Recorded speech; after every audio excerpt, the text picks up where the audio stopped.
Hey there, and welcome to the Whole Tip Daily.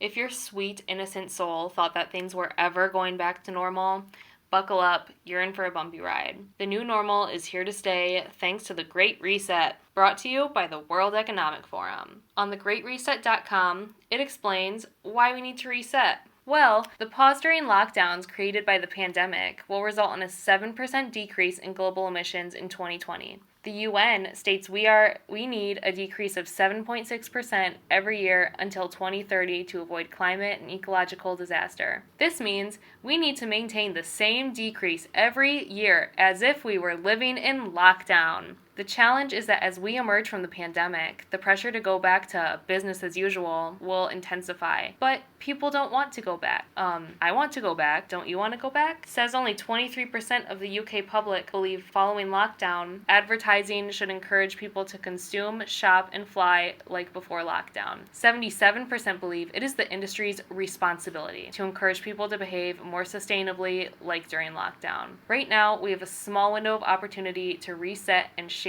the future we want. So, on November 2019, the UN posted on their website that, we need a steady 7% decrease every year for the next decade. They posted that only a month after Event 201. What a strange coincidence. The human Q-tip, Klaus Schwab, is the founder of the World Economic Forum. He's thrilled about the C word and lockdowns. He said it's an opportunity to reflect, reimagine, and reset our world. Yeah, try telling that to the millions of people that died from starvation because of the lockdowns. The World Economics Forum website is not shy when it comes to the topic of the Great Reset. They have countless articles and videos about it. Today, I'll go over Now is the Time for a Great Reset, which talks about the agenda's three main components. 1. Fair outcomes.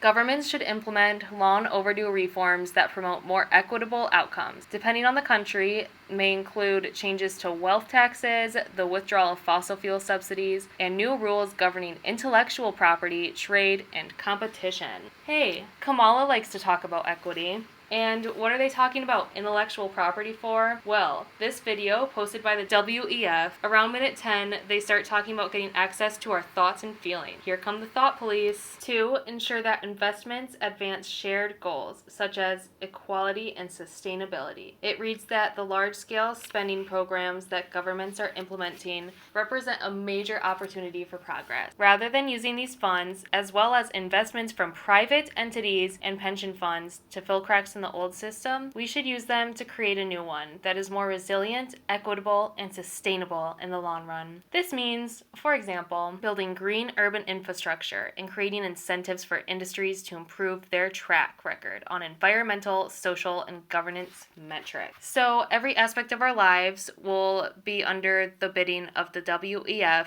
and governments, along with big corporations. 3rd is the 4th Industrial Revolution. What is it? Here on their website, it describes it as the advent of cyber physical systems involving entirely new capabilities for people and machines. The 4th Industrial Revolution represents entirely new ways in which technology becomes embedded within our societies and even our human bodies. A huge chunk of us will be replaced by robots. Governments will gain new technological powers to increase their control over populations based on pervasive surveillance systems and the ability to control digital infrastructure. We will change not only what we do, but also who we are. It will affect our identity and all the issues associated with it. Our sense of privacy, our notions of ownership, our consumption patterns, the time we devote to work and leisure, and how we develop our careers, cultivate our skills, meet people, and nurture relationships. So, what it means to be human. I don't remember the population ever agreeing to living in a socially distanced dystopia until we're all replaced by robots, or putting Mr. Thumb in charge of every aspect of our lives. All I know is it's time to push back. Even if you're worried about the C word. Come on. I mean, if this is how we're going to live our lives, is humanity really worth saving? Wouldn't you rather die free than live enslaved? Till next time, my peeps.